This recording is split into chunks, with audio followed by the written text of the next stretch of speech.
Chair recognizes the gentleman from Texas, Mr. Paul, for 5 minutes. Thank you, Mr. Speaker.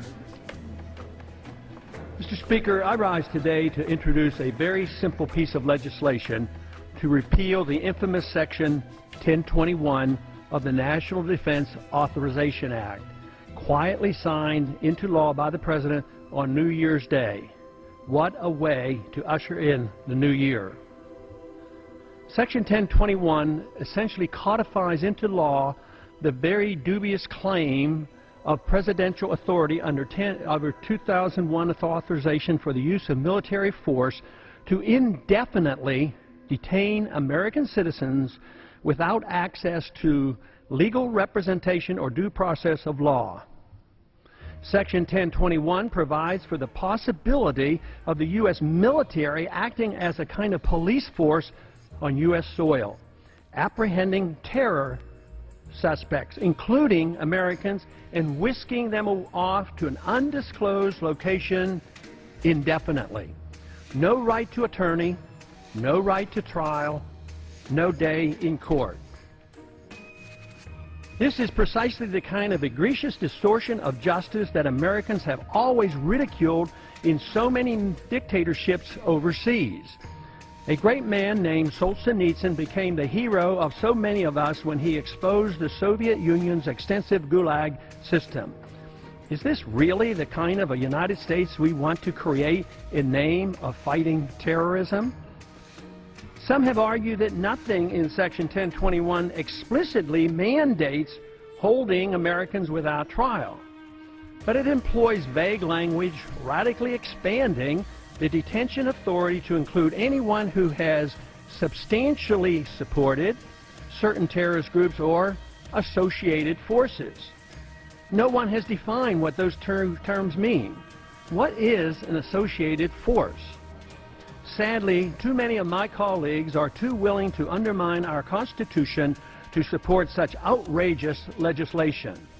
One senator even said about American citizens being picked up under this section of the NDAA, quote, "When they say, 'I want a lawyer,' you tell them, 'Shut up. You don't get a lawyer,'" close quote. Is this acceptable in someone who has taken an oath to uphold the Constitution? Mr. Speaker, of course, I recognize how critical it is that we identify and apprehend those who are suspected of plotting attacks against Americans. But why do we have so little faith in our judicial system? Have we not tried in civilian court and won convictions of hundreds of individuals for terrorist or related activities? I fully support continuing to do so. But let us not abandon what is so unique and special about our system of government in the process. I hope my colleagues will join my effort to overturn this shameful Section 1021 of the National Defense Authorization Act. And I yield back.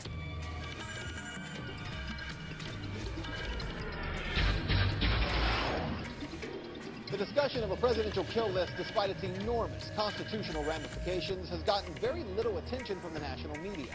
The idea that the commander-in-chief, regardless of who it is, has a list of people, including American citizens, who can be killed without trial, isn't just a conspiracy theory, it's a fact. So I wanted to know. The so-called presidential kill list has gotten a lot of attention, and this list of folks who have been targeted for assassination. Right. And on that list have been U.S. citizens who have not been afforded trial, including Anwar al-Awlaki.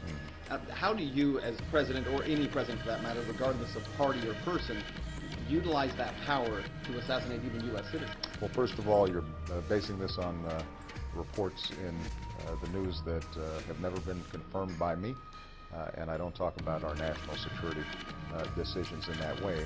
Well, what an answer. The president won't confirm that list, but he won't deny the list. Okay, but let's add another layer here, because that presidential kill list, it didn't just get out because of hard-nosed journalists breaking the story. It was leaked by the administration. In that two-shot, I nodded my head when the president said that he hadn't confirmed these reports, and that's true. So who has? Well, to the New York Times, William Daley, President Obama's chief of staff in 2011, talked openly about this kill list, saying the administration knew they couldn't simply just go on adding more names indefinitely. Dennis Blair, the director of national intelligence until he was fired in May of 2010, said the discussions inside the White House of long-term strategy against al-Qaeda were sidelined by intense focus on strikes of targets who were on that kill list. So on that first point, the president acted like this is something secretive that he's never commented on. But it is clear that members of his administration have no problem talking about the kill list to reporters. Maybe because those reporters have helped to frame the president as tough on terror. But there's more. More broadly, though, our goal has been to focus on al-Qaeda, to focus narrowly on those who would pose an imminent threat to the United States of America. And that's why it's not just bin Laden, but a whole tier of al-Qaeda leadership has been taken off the field. And that's part of what has allowed us to now begin to transition out of Afghanistan, to begin to bring our troops home. Again, what the president said here misses at least one important point. The president's war with al-Qaeda has gone far from the borders of Afghanistan to nations like Yemen. It was in Yemen where President Obama ordered the death of Anwar al-Awlaki, who, as I mentioned to the president, was a U.S. citizen and yet was never afforded trial. In fact, 2 lawyers simply decided that al-Awlaki could be killed. In addition to killing him, the president also ordered a drone strike that killed al-Awlaki's 16-year-old son, Abdul Rahman al-Awlaki. That 16-year-old, also a U.S. citizen, born in Denver, Colorado. So for the president to make the argument that killing those U.S. citizens without due process in Yemen means the end to the Afghanistan war is simply disingenuous.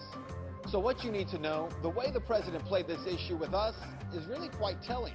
When questioned about the constitutionality of a president, any president, having the power to order the deaths of U.S. citizens, he claims that he's never said that he has a kill list and can't discuss it further. A constitutional lawyer turned president using a power that violates the most basic principle in the Bill of Rights, leaking his use of it when it's politically expedient, then claiming it can't be discussed when it's not.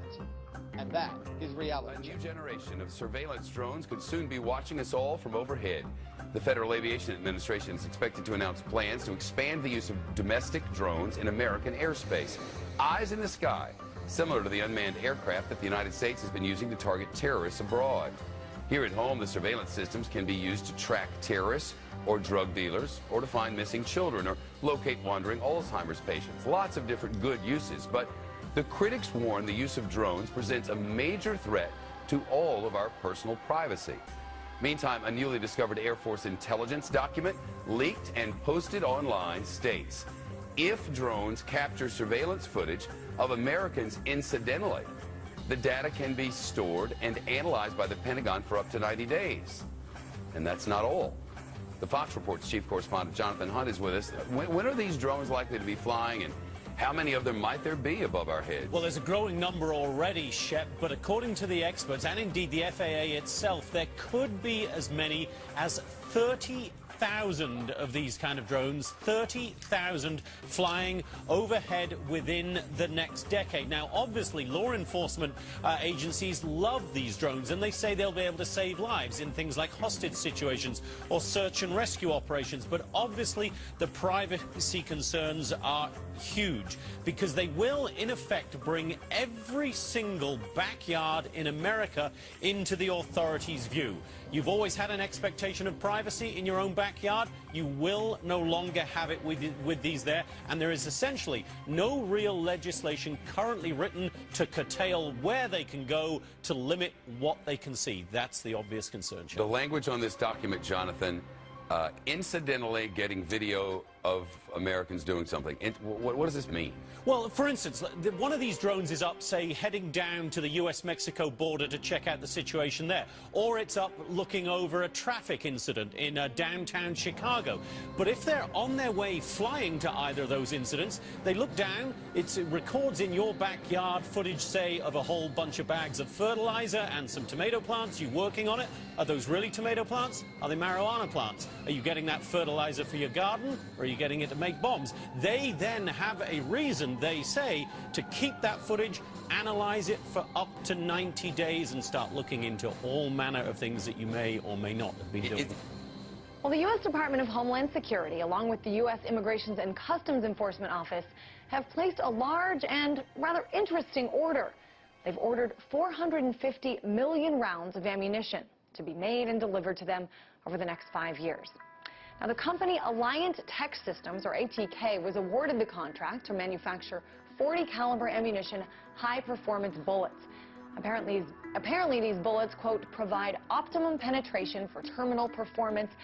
This refers to the way the tip of the bullet passes through barriers and expands, all the while holding its jacket in the toughest conditions. All right, so this is interesting because this is not the Pentagon making the order for the military. It's DHS and ICE. And to give you a little perspective here, there are only about 311 million people living in the entire country, so it begs the question, why such a massive order, 450 million bullets? David Seaman is a journalist and host of the DL Show. He's in our Miami studios, and I'm hoping he might be able to give us a little perspective on this. David, why does the DHS need 450 million hollow point bullets? Hi, Christine. Well, the DHS, Department of Homeland Security, just to be clear with your viewers, consists of the TSA, the Transportation Security Administration, and Immigration Services, among other divisions. So, exactly, this is not the U.S. military.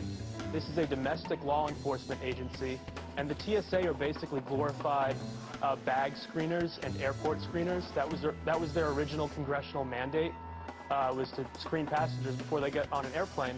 So the question really is, why do they need 450 million rounds of ammunition?